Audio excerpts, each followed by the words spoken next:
nupa popa nupi popa I've got nasana pisi masak fajai de ka thara pi thabi rak pasidi oto no mai jagare Ado si angang bacha pick pa leibada masi yama tobi bada yamna kanai si angang pogak to ba leiba adagi akoi so ham bada di khangam de ado haji ki keno tawre ado doctor ne advice tobi bane si yam phai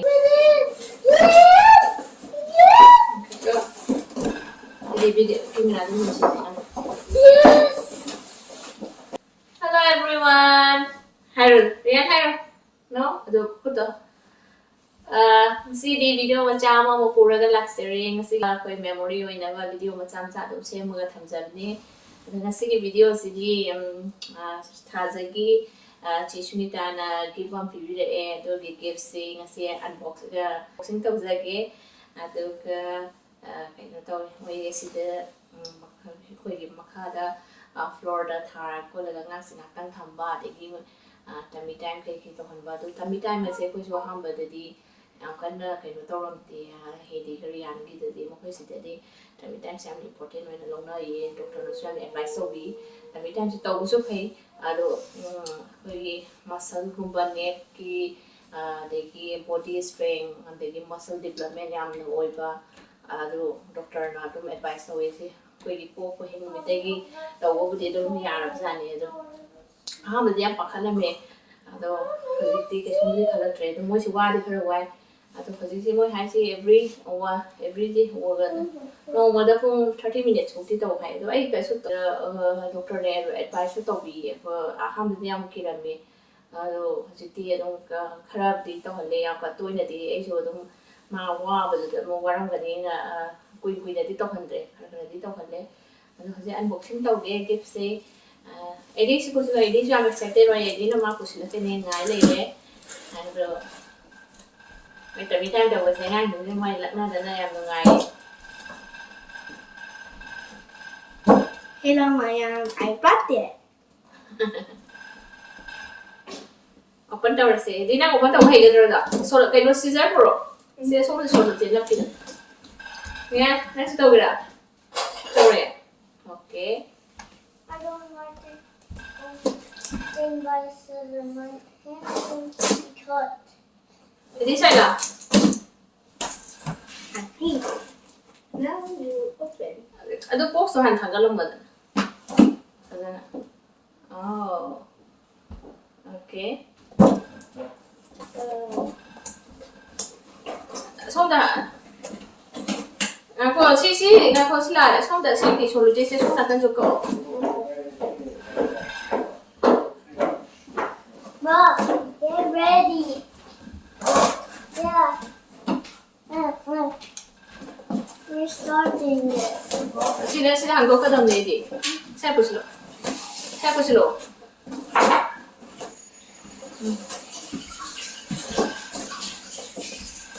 Or not. Ini lebih biar aku tahu.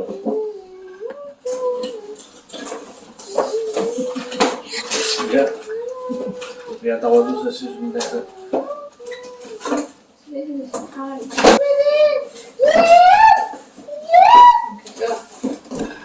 Jadi video kamera ni mesti Yes.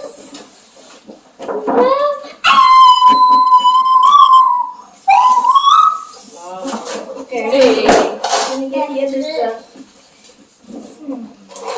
Can you get it? Oh, these are attached. Look. Attached. Yeah, let me do this. I get it all. So far. Oh! This broke it. see nice Oh, and aku ini ini yang salah Rian sung lang oh, that's big. see angkat Yeah, that's big. sini There's something there.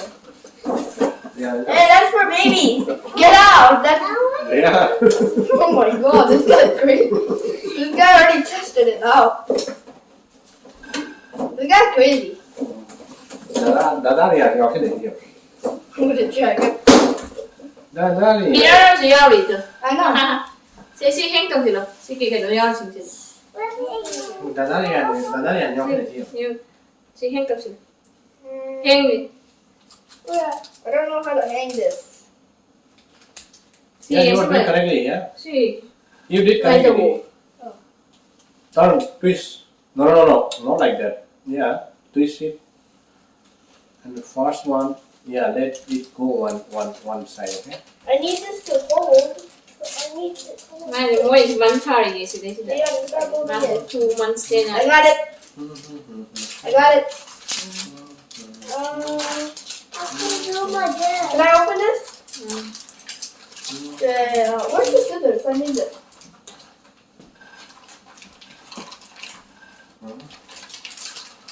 I did it. Now.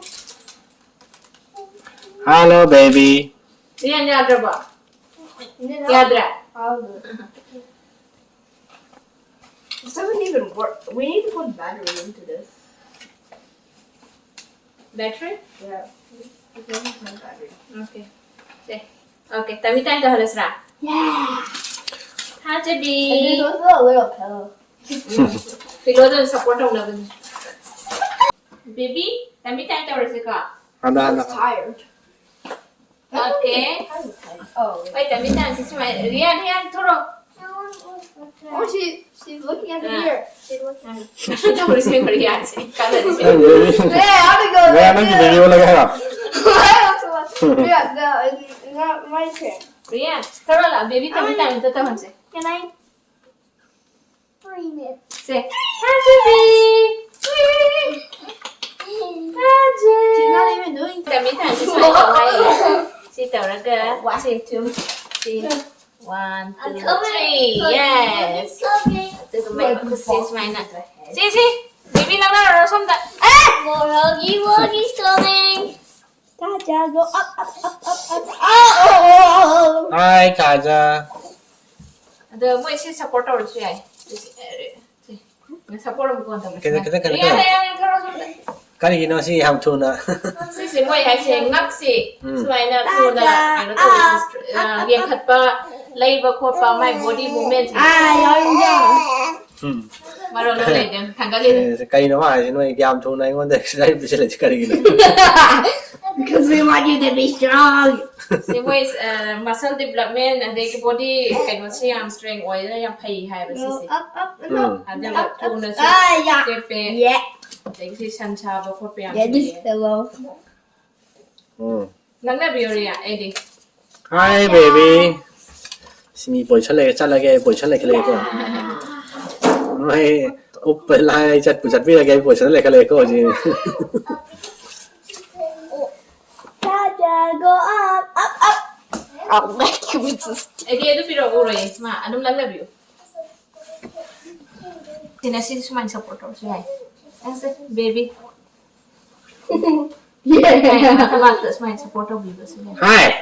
Sisi paiด้วยSisi paiด้วย Thaja, hi, baby.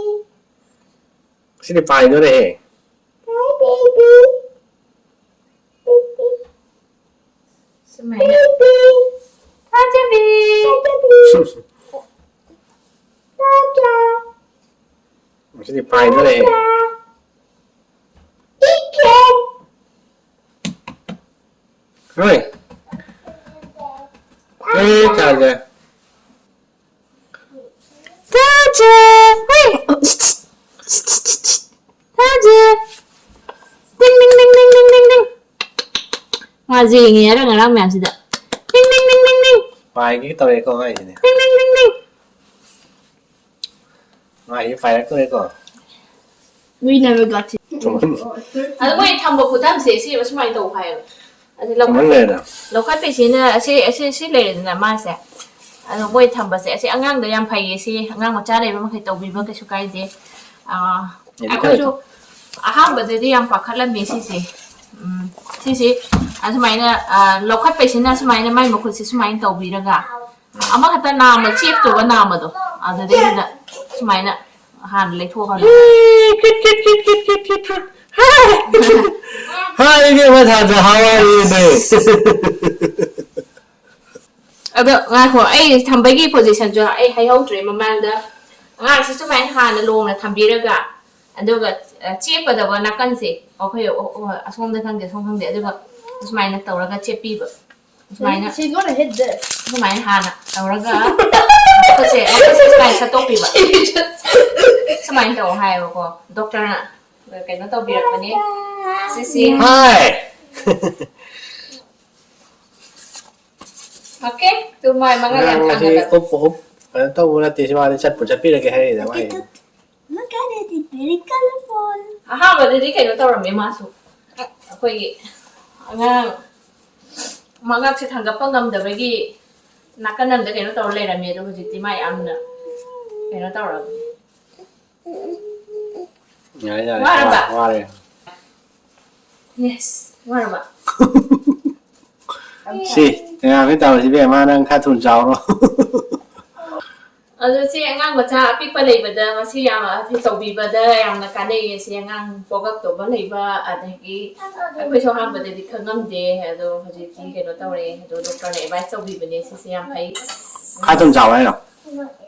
sao khăn chụp nó sẽ chare khăn chụp nó sẽ chale body muscle development yang thui adai pha phai my body ma khut ma saling ba ma khut chiling ba position di different position da angle da lenge to mai mangak si gi mai na hai ga pegi si gi neck ke si muscle siam strain way am phai hai si se adai na to bi ba tambi time hai mo si da di tambi time hai gra di ado po panungan ba da khoi gi weight on ba matam da ko po gi nunga bi hospital da discharge saurakpase asida asumai uphalaga taw kan weight o lewo pakhalewo khoide haide angang api khoi uphalaga on hibado adu moi de rum hogre time time se ado khoi na marakta doctor appointment to 2 days 3 days day 5 days 1 week hapta pharakwa adu ge appointment cha puna makse sumai upaga dum angang su uphalaga dum weight check tawe ba moi na ado hamba de khara pakhale ki je khoi parents oi ba khoi de ado hujikti dum tawra ni na kisum khalatre dum ngam bane ngang thung ha ba di khara kap ti kap pe moi se pe no taw bi wa ba di ko ado ha ba zero ha ma pho manung si di adum 2 to 3 minutes kum ba taw han bi ba do ga tha ni kum ba khara ko de ki di dum moi hai se ngom ma da pung khai ma de ti taw halo hai do pung khai pha de ko su taw han ni se mini no hu ani hum dara fa swara mani dai na dum lo khat pi de ha je be tam ne ma ba Ini kan auto kre. Tanding nga ba? Then sige nga sige video di si Jason ta na video ko gives ni mai si tami time taw bagi so yam na kanare aduga sana po so yam yaure ma yenga sida leirani tumhan ba thambi bagi ma asida dum tumhan laga thamba si sumanga khamsi wara kani na rocker se sida so khale ga ching rani da si leiro ya ro si mohon da Hazabi Sini, ada. Sini, ano ba? I think this part is supposed to be like the soft part for the Baby for the say hand. tha ni makai pare. She's almost 3 months. Tha ni makai pare. Baby mai siêu. Ai Ada ba? Kena ba mjela yi kan ose. Nupa po kan nupi po kan ose. I've got Ini kan. Na sana pisi masak fajai de kan har pi thabi rak pasi di. Oto no mai ja kare. Can I do a funny scene now? Yes. Okay. Ano kena ba lai? Nupa po. Ini lah manusia ba. Nupa po ba. Na sana pa to masak fajai. Le ni lai hai ya am kan khan jilu de. Na sana pi to masak fajai ne har di. Has. Sana pi masak fajara mo ne. Panghao da harau je do. Fajadro su. Wakan do.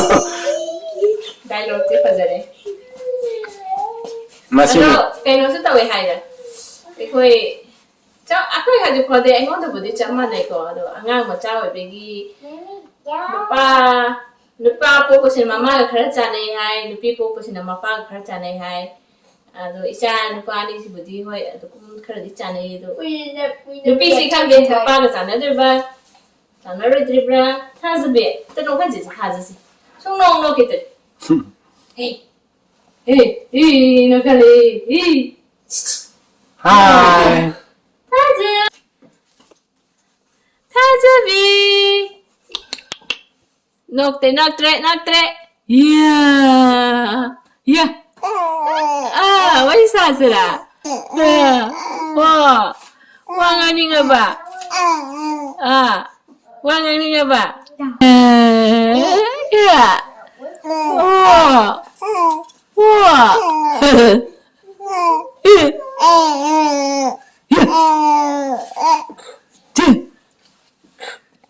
Masay ko nung tutunood na.